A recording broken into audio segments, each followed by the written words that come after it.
লাখ টাকার বাগান খায় 2 টাকার ছাগলে।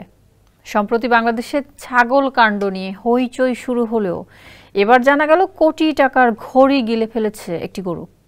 অতি দামি রোলেক্স ঘড়িটি অর্ধশত বছর পর ফিরে পেয়েছেন তার মালিক। বলা হচ্ছে চেন ভেঙে পড়ে থাকা ঘড়িটি ঘাসের সঙ্গে খেয়ে ফেলেছে গরু। বিষয়টি নিয়ে চলছে নানামুখী আলোচনা। আরও জানাচ্ছেন আহমদুল্লাহ শিকদার।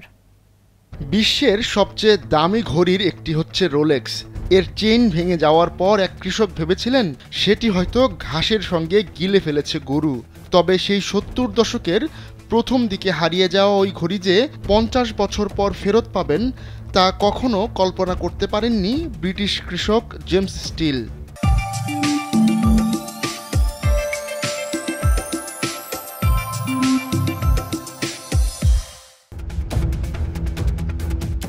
ব্রিটেনের শ্রপশায়ারের ওসওয়েস্টির মর্ডা গ্রামের বাসিন্দা জেমস স্টিল। তার বয়স এখন 95 বছর। ঘড়িটি হারিয়ে যাওয়ার কিছুক্ষণ আগে তিনি টের পেয়েছিলেন এর চেইন ভেঙে গেছে।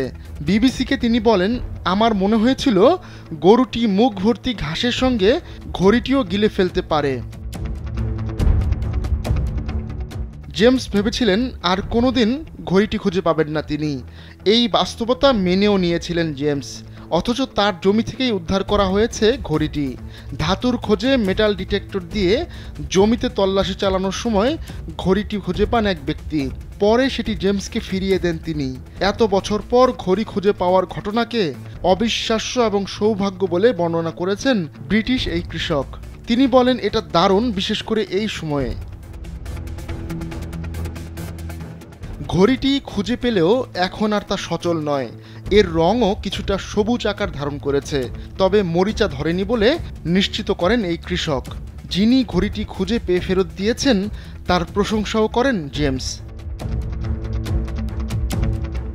বিলাসবহুল হাতঘড়ির জগতে অন্যতম রোলেক্স 1905 সালে যাত্রা শুরু করে কোম্পানিটি। তারাই বিশ্বে প্রথম ওয়াটারপ্রুফ বা পানিরোধী ঘড়ি প্রস্তুত করে।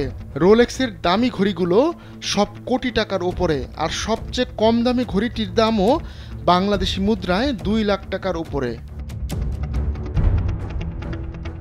আহমদুল্লাহ শিকদার, কালবেলা ডেস্ক।